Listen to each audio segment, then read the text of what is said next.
33 na ako at single pa rin hanggang ngayon. At kasalukuyang nakatira pa rin sa magulang. Sa totoo lang, hindi ko na alam yung gagawin ko sa buhay ko. Kumbaga wala akong plano. Meron akong regular na trabaho sa Makati at sumasahod ng halos 45k a month. Nagbibigay lang ako ng food allowance sa parents ko and bills sa bahay na hindi naman kalakihan. At nakakaipon pa rin naman ako kasi hindi naman pala hingi ang parents ko. Binibigyan ko rin naman sila ng allowance paminsan. Pero hindi rin naman nila kailangan kasi sagot ko rin naman lahat sa bahay. At lately lang, tinatanong na nila ako kung kailan ako mag-aasawa. Dahil gusto rin nilang magkaapo sa akin. May apo rin naman sila sa ate ko pero nakukulangan pa rin daw sila. Ngayon meron namang nanliligaw sa akin. Mataas ang posisyon sa pinagtatrabahuan ko at mayaman. Yun nga lang, hindi ko talaga siya gusto. Sa katunayan, pihikan talaga ako. At sa edad kong to, isa pa lang yung nagiging boyfriend ko. Na halos hindi ko na rin maalala sa sobrang tagal na ng panahon na halos 6 na taon na rin yung nakakalipas. Sobrang babaero ng ex kong yun. At sobrang nasaktan niya ako. Kasi pinagpalit niya lang din ako sa katrabaho ko at mula noon ay tinambangan na ako. At never na ako nag-entertain ng mga manliligaw. Sa nagdaang taon na single ako ay marami namang nanliligaw sa akin dahil may tsura naman ako. Kaya lang wala hindi talaga ako magkagusto. Itong nanliligaw sa akin ngayon ay masyadong nagmamadaling magpakasal. Ang kaso mukhang malabo talaga ako mind love kasi hindi talaga wala talaga akong makapang nararamdaman sa kanya. At saka hindi ko rin nakikita yung future ko na kasama ko siya. Mabait naman, magaling makisama sa mga katrabaho. Medyo may pagkahangin lang minsan akala mo'y kakandidato. At sa itsura kulang na kulang talaga. Medyo hindi ko rin gusto yung pag-handle niya sa akin. Masyado siyang feeling close. And feeling niya ang laki ng pag-asa niya sa akin. Laging nakahawak sa bewang ko na talaga namang nakakairita. Ako pa naman nilaki sa lola at may pagkamanang talaga. Maraming nagsasabi na masyado raw akong maganda para sa kanya. Gusto ko lang humingi ng advice na kung papatulan ko na ba kasi wala na ako sa kalendaryo. At para maging happy na rin ang parents ko. Sa financial naman walang magiging problema kasi alam ko naman na secured ako sa kanya. Kaso lang hindi ko talaga siya gusto at baka maging miserable lang yung buhay ko. Or tanggapin ko na lang na maging forever single ako. Letter sender,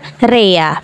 Sa totoo lang mas masarap at masaya kung in relationship ka kung pareho nyong mahal ang isa't isa. At huwag kang magpaka-stress sa pinoproblema ng parents mo na gusto na nilang mag-asawa ka. Kasi ikaw rin naman yung makikisama sa future husband mo at hindi ang parents mo. Don't settle kung ang reason mo para maging happy lang yung parents mo. Kasi I'm sure ako na mas masaya sila kung saan ka masaya. I-enjoy mo lang yung pagiging single. Lumabas ka with friends. Mag-travel, mag-party before thinking of starting a life with someone. And besides, hindi pa naman katandaan ng 33. Start a life with yourself and everything will follow. At eto naman yung real talk advice ng mamilin mo. Sa pag-aasawa, dyan sa atin maraming nagkakamali. Porket andyan na papatulan mo. Hindi mo nga gusto diga, bakit pipilitin mo? Pag nag-fail ang relationship mo, sinong sisisihin mo? Yung parents mo? Ang dami mo ngang reklamo, papakasalan mo pa. Tingin ko mukhang hindi pa ikaw yung magiging miserable yung buhay, baka nga siya pa. Kasi the way ka magkwento parang diring-diri ka. At saka sabi mo nga maraming nanliligaw sa'yo. Kung totoong marami, bakit namumroblema ka dyan sa nag-iisang wala pang kaitsu-itsura? At mag-ingat-ingat ka rin sa panalita mo kasi baka kainin mo lang din yung sinasabi mo. At tingin ko naman kahit sabihin namin patulan mo, hindi mo gagawin Para bang may pinupunto ka lamang sa sulat mo. Pinagyayabang mo lang sa amin na maganda ka yung totoo.